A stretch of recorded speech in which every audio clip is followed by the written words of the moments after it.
여러분, 누군가를 조수석에 태우고 무려 5시간을 운전해서 그 깊은 숲속 캠핑장으로 떠난다고 한번 상상해 보세요. 그건 대체 우리에게 어떤 의미일까요? 야, 시작부터 되게 묵직한 질문이네요. 사실 5시간이라는 게 그렇죠. 절대 그냥 심심해서 갈 수 있는 거리는 아니잖아요. 맞습니다. 특히나 그 분 단위로 스케줄을 쪼개 쓰는 최정상급 아티스트들에게 그 시간은 그러니까 물리적인 시간을 온전히 누군가에게 내어준다는 건 비즈니스의 영역을 아득히 벗어났다는 걸 증명하는 가장 확실한 지표거든요. 아, 비즈니스를 완전히 벗어났다. 바로 그 5시간의 주인공이 오늘 저희 유튜브 채널 영웅스쿨에서 아주 깊이 있게 파헤쳐볼 이야기의 중심에 있습니다. 네, 벌써부터 기대가 되는데요. 영시 여러분, 오늘 우리는 세대를 뛰어넘은 두 사람, 그 임영웅 아티스트와 정동원 군의 관계를 좀 깊게 들여다보려고 합니다. 막 단순히 둘이 친하더라 이런 가십성 에피소드를 말씀드리려는 게 아니에요. 그렇죠. 그런 단순한 이야기가 아니죠. 네, 이 두 사람의 우정이 어떻게 개인적인 관계를 넘어가지고 우리 영웅시대 그리고 우주총동원 팬 여러분을 통해서 거대한 사회적 선한 영향력으로 막 확장되고 있는지 그 메커니즘을 오늘 심도 있게 탐구해 보겠습니다. 대중문화 관점에서 봐도 이 두 사람의 서사가 참 독특한 궤적을 그립니다. 흔히 그 오디션 프로그램 출신들이 겪는 전형적인 관계의 흐름이라는 게 있거든요. 아, 맞아요. 바로 그 부분을 여쭤보고 싶었어요. 그 2020년 미스터트롯 시절을 딱 떠올려 보면 막 동원이 꽃이 활짝 피었습니다 이러면서 삼촌과 조카 같은 엄청 훈훈한 모습을 보여줬잖아요. 네, 방송에서 아주 보기 좋았죠. 그런데 사실 서바이벌 오디션이라는 게 본질적으로는 막 누군가를 밟고 올라서야 하는 되게 잔인한 콜로세움 같은 곳이잖아요. 프로그램 끝나고 각자 길 가면서 자연스럽게 멀어지는 게 연예계의 어떤 섭리일 텐데 이 두 사람은 어떻게 카메라가 꺼진 후에도 일상을 나누는 진짜 가족이 될 수 있었을까요? 그 이유를 좀 깊이 알기 위해서는 심리학에서 말하는 압력 밸브라는 개념을 빌려올 필요가 있습니다. 압력 밸브요? 네. 그 치열한 경쟁 상황, 특히나 전 국민의 시선이 집중된 오디션 부대는 어린 정동원 군에게는 정말 감당하기 힘든 엄청난 압력이었을 겁니다. 사실 성인 출연자들에게도 가혹한 환경이었으니까요. 아, 상상만 해도 숨이 막히네요. 그렇죠. 그 거대한 압력밥솥 안에서 임영웅 씨는 정동원 군에게 유일하게 숨통을 틔워주는 그런 압력 밸브 역할을 기꺼이 자처한 겁니다. 경쟁자가 아니라 아무 조건 없이 기댈 수 있는 어른의 존재가 되어준 거죠. 와, 경쟁자가 아니라 기댈 수 있는 어른. 네, 그렇게 극단적인 스트레스 상황에서 형성된 맹점 없는 신뢰는 일상으로 돌아온 후에도 절대 쉽게 깨지지가 않거든요. 생존 경쟁 속에서 유일하게 피난처가 되어주었다는 말씀이시네요. 그래서인지 최근에 들려온 소식 듣고 제가 정말 놀랐거든요. 아, 그 동네 이웃 사촌된 이야기 말씀이시죠? 네네, 맞아요. 두 사람이 그냥 가끔 안부 묻는 선후배가 아니라 아예 서울 합정동의 이웃사촌이 되어서 서로 막 바쁠 때 반려견을 돌봐줄 정도로 왕래를 하고 있다는 거예요. 그게 참 시사하는 바가 큽니다. 그러니까요. 연예인들에게 집이란 완벽하게 무장 해제된 가장 사적인 공간이잖아요. 네, 그 반려견을 돌봐준다는 행위의 이면을 좀 들여다봐야 하는데요. 대중의 스포트라이트를 받는 아티스트들은 역설적으로 일상에서 극심한 고립감을 느낍니다. 누군가를 만나는 것 자체가 일이고 막 비즈니스가 되기 십상이니까요. 아, 맞아요. 밖에서 밥 한 끼 먹는 것도 다 일의 연장선이겠죠. 그런데 자기 집의 비밀번호를 공유하고 털 빠지는 강아지를 기꺼이 맞다준다. 이것은 화려한 연예인으로서의 페르소나를 완전히 벗어던지고 가장 평범하고 연약한 인간 대 인간으로서 일상을 공유하고 있다는 뜻입니다. 와, 비즈니스의 세계에서 완벽한 그 비비즈니스적 안전지대를 구축한 셈이네요. 약간 시간이 지날수록 향이 깊어지는 와인 같기도 하고 서로 기댈 수 있는 든든한 나무 같기도 해요. 아주 적절한 비유입니다. 그 안전지대의 연장선상이 바로 저희가 오프닝에서 언급했던 그 5시간 캠핑이 아닐까 싶어요. 네, 숲속 캠핑장으로 떠났던 그 에피소드죠. 맞아요. 막 소뚜껑에 묵은지랑 삼겹살을 쫙 구워 먹고 초계국수 먹고 나중에는 마시멜로까지 구워 먹는 그 소소한 풍경 있잖아요. 화려한 조명 아래에 서는 사람들이 굳이 그 멀고 인적 드문 숲속까지 찾아가서 장작불 앞에 마주 앉은 이유가 뭘까요? 그건 공간이 주는 심리적 효과 때문이라고 볼 수 있습니다. 도심의 화려한 스튜디오나 고급 레스토랑이 아니라 모든 소음이 차단되고 오직 그 타닥거리는 장작 소리만 들리는 자연 속이잖아요. 아, 장작 타는 소리 너무 좋죠. 마음이 확 편안해지는. 맞습니다. 그런 환경에서는 사람의 마음이 자연스럽게 탁 열리거든요. 그러면서 내면 가장 깊은 곳에 가라앉아 있던 진짜 고민들이 수면 위로 떠오르게 되는 거죠. 진짜 그런 것 같아요. 실제로 그 장작불 앞에서 정동원 군이 되게 묵직한 고민을 털어놓았거든요. 막 요즘 잘하는 사람이 너무 많아서 자신감이 떨어진다. 군대에 다녀오면 좀 어른스러워 보일까? 이렇게 속내를 딱 보였어요. 사춘기를 겪으면서 자연스럽게 찾아오는 불안감이죠. 제가 만약에 동생이나 조카한테 그런 말을 들었다면 10중 8구는 막 너 충분히 잘하고 있어. 기운내. 다 지나가는 과정이야. 약간 이런 뻔한 위로를 건넸을 것 같거든요. 보통의 어른들이 가장 많이 하는 실수이기도 합니다. 네, 그런데 임영웅 아티스트의 대답은 완전히 달랐습니다. 그 대목이 바로 임영웅 씨가 얼마나 성숙한 멘토인지 보여주는 아주 결정적인 장면입니다. 뻔한 위로는 사실 듣는 사람의 자존감 회복에 별로 큰 도움이 안 되거든요. 그럼 뭐라고 조언을 했죠? 이렇게 말합니다. 비교하지 마라. 너만의 멋이 있다. 혼자서 콘서트를 꽉 채우는 사람은 흔치 않다. 자부심을 가져라. 와, 여기서 우리가 주목할 부분은 혼자서 콘서트를 꽉 채우는 사람은 흔치 않다는 아주 객관적인 팩트입니다. 막연한 감정적 위로가 아니라 부인할 수 없는 객관적인 사실을 딱 짚어준 거네요. 팩트 폭력인데 너무 따뜻한 팩트 폭력이랄까요? 정확합니다. 인지심리학에서는 이를 인지적 재구성이라고 하거든요.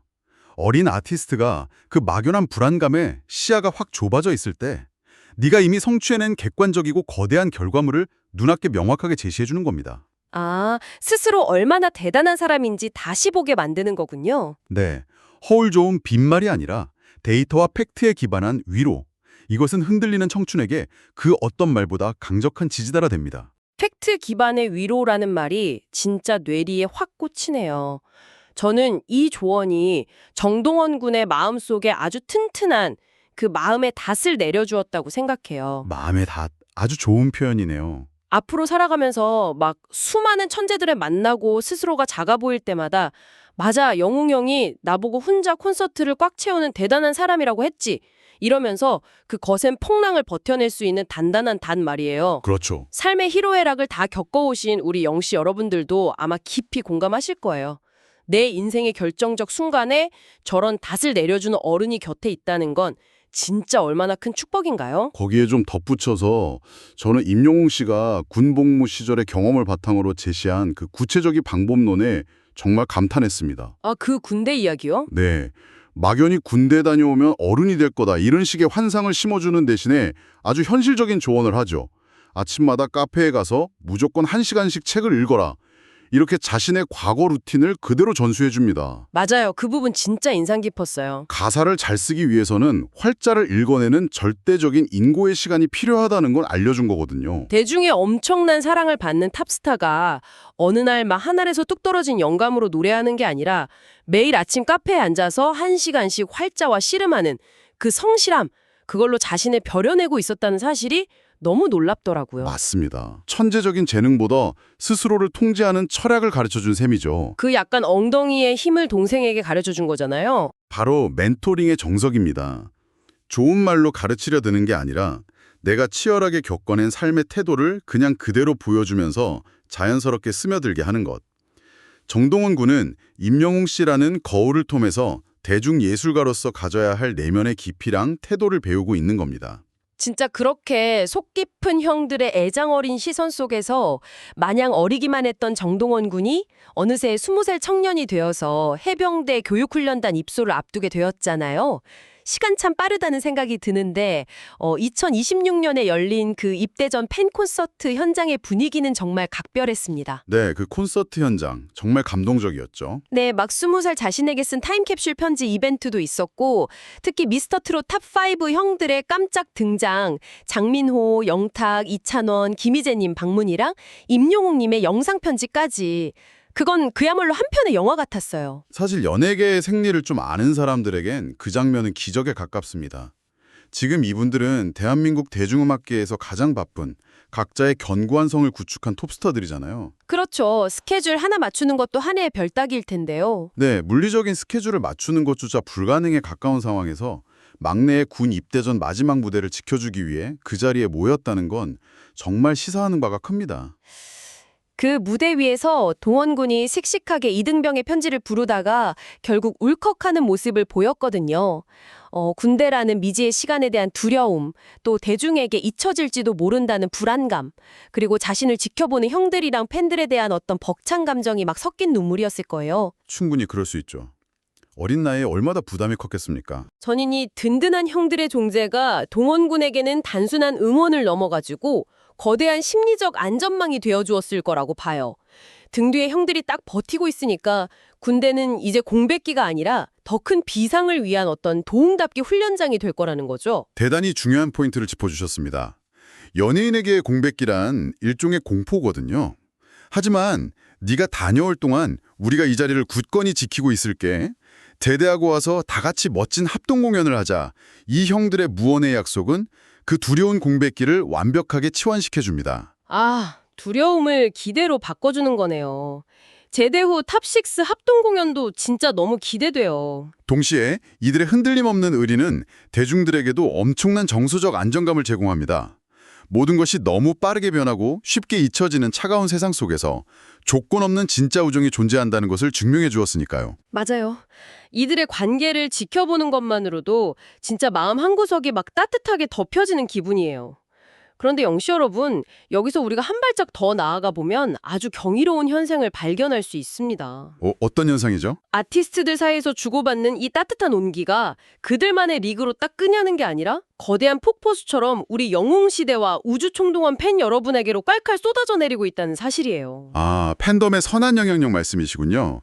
사회학적으로 볼 때 대중음악 역사상 가장 진화한 형태의 팬덤 모델이 바로 여기에 있습니다. 가장 진화한 팬덤이요? 네, 심리학에서는 누군가를 깊이 사랑하고 존경할 때 막 무의식적으로 그 대상의 가치관이나 행동 양식을 내면화하고 따라하게 되는 걸 모델링 효과라고 이야기하거든요. 아티스트의 선한 본성이 팬덤의 행동 철학으로 그대로 전이된 것이죠. 아, 거울처럼 닮아가는 거군요. 보통 막 팬덤 문화라고 하면 가수의 앨범 판매량을 높이려고 막 앨범을 엄청 사거나 스트리밍 순위 올리려고 밤새우는 그런 치열한 경쟁 이미지가 떠오르기 쉽잖아요. 아무래도 대중매체에서 그런 면을 많이 부각하니까요. 그것도 물론 사랑의 한 방식이겠지만 우리 영웅시대와 우주총동원의 행보는 결이 완전히 다르더라고요. 아티스트를 향한 사랑을 경쟁이 아닌 나눔과 기부라는 세상에서 가장 우아하고 품격이 있는 언어로 딱 번역해서 내어놓고 계시거든요. 맞습니다. 그 기부의 내역들을 자세히 들여다보면 이게 그냥 단발적인 이벤트가 아님을 알 수 있습니다. 맞아요. 엄청 꾸준하시죠. 굉장히 체계적이고 구조적인 사회 공헌의 형태를 띠고 있어요.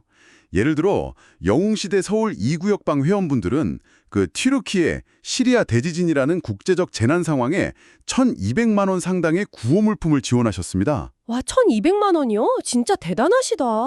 뿐만 아닙니다. 경제적인 어려움으로 고통받는 어르신들의 인공관절 수술비로 무려 3,700만 원을, 그리고 한부모 가정을 위해서 1,000만 원 이상을 지속적으로 후원하셨죠. 우리 우주총동원 여러분의 궤적도 정말 눈부십니다. 정동원 군의 고향인 하동에 대형 산불 피해가 딱 발생했을 때 무려 3천만 원을 쾌척하셨고요. 또 청각 장애인분들을 위한 소리찾기 지원 사업에도 지속적으로 막 마음을 보태고 계세요. 정말 들을수록 감탄이 나오네요. 저는 이런 구체적인 기부처를 볼 때마다 팬 여러분의 깊은 연륜과 지혜를 느낍니다. 우리 사회의 막 가장 아픈 곳, 가장 가려운 곳이 어디인지 정확히 알고 그곳에 사랑을 쫙 흘려보내고 되시잖아요. 팬은 가수의 거울이라는 말이 딱 맞아요. 바로 그 지점이 핵심입니다. 현대국가의 복지제도가 아무리 촘촘해진다고 해도 행정력이 미치지 못하는 그 복지 사각지대는 늘 존재하기 마련이거든요. 네, 맞아요. 아무래도 빈틈이 생기죠. 인공관절 수술을 받지 못해서 걷지 못하는 노인, 갑작스러운 산불로 삶의 터전을 잃은 이재민들, 이 거대한 사회적 틈새를 국가가 아닌 성숙한 팬덤이 메워주고 있는 겁니다. 와, 사회적 틈새를 메워준다. 이는 팬덤이 단순한 대중문화의 소비자 집단에서 사회의 안전망을 엮어내는 적극적인 사회 공헌 주체로 패러다임이 전환되었음을 의미합니다. 대중문화의 소비자에서 사회 공헌 주체로의 진화. 아, 이 얼마나 가슴 벅찬 수식어인가요? 아티스트가 후배를 위해서 기꺼이 5시간을 달려가서 마음의 닻을 딱 내려주듯 우리 팬 여러분은 삶의 벼랑 끝에 선 이웃들에게 달려가서 든든한 동아줄을 내려주고 계신 거네요. 정말 아름다운 비유입니다. 누군가는 막 연예인 쫓아다니는 걸 가벼운 취미 정도로 치부할지 모르지만 우리가 함께 만들어가고 있는 이 문화는 정말 세상을 실질적으로 구하는 위대한 작업이잖아요. 여러분, 스스로에게 진짜 자부심을 가지셔도 좋습니다. 결국 이 모든 현상은 하나의 거대한 긍정적 강화의 반향시를 형성합니다. 반향실이요? 에코체인버 같은 건가요? 맞습니다. 아티스트가 보여준 사적이고 조용한 멘토링이 팬들에게 감동을 주고 팬들은 그 감동을 동력으로 삼아서 공적인 사회적 기부로 확장시킵니다. 그리고 그 팬들의 위대한 선행은 다시 아티스트에게 더 나은 사람이 되어야 하겠다는 어떤 책임감과 음악적 영감을 불어넣죠. 아, 끝없이 서로를 끌어올리는 완벽한 선순환 구조네요. 네, 정말 완벽한 톱니바퀴처럼 맞물려 돌아가는 경이로운 순환입니다. 나아가서 수많은 대중과 팬덤을 움직여 우리 사회의 차가운 사각지대를 따뜻하게 덮는 담요가 되었는지 그 깊은 이면을 탐구해 보았습니다. 그렇죠. 표면적인 현상 너머에 있는 아주 귀한 이야기였죠. 그 소뚜껑 삼겹살 파티와 진심 어린 조언, 눈물의 콘서트, 그리고 팬들의 기부 행렬까지. 결국 이 모든 것이 진짜 사랑이라는 하나의 키워드로 딱 연결되네요. 이렇게 거대한 사회적 연대로 끝을 맺게 될 줄은 몰랐습니다. 좋은 소스는 언제나 그 이면의 인간 본성에 대한 깊은 통찰을 숨기고 있는 법이니까요.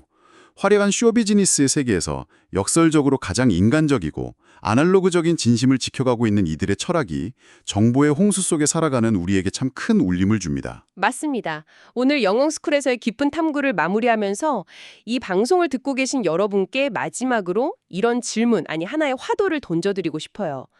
우리가 한 명의 아티스트 혹은 한 명의 인간을 평가할 때 그 진짜 진가와 크기는 과연 언제 드러나는 것일까요? 글쎄요, 아주 중요한 질문이네요. 수만 명의 환호성이 막 쏟아지는 무대 위, 눈부신 핀 조명을 딱 받을 때일까요? 아니면 그 화려한 무대 조명이 모두 꺼지고 등 뒤에 카메라조차 없는 캄캄한 숲속의 일상으로 돌아왔을 때 그가 곁에 있는 사람을 어떻게 대하는가에서 드러나는 게 아닐까요? 아, 묵직하네요. 불안에 떠는 어린 후배를 위해 기꺼이 자신의 사적인 시간 5시간을 딱 내어주고 뻔한 위로 대신 그만의 묵직한 언어로 닻을 내려주는 그 고요한 순간에 진짜 위대함이 숨어있는 건 아닐까? 그런 생각이 듭니다. 무대 위에서 스스로 빛나는 별을 넘어서 무대 아래의 캄캄한 곳에서 누군가의 길을 비춰주는 따뜻한 등불이 된다는 것.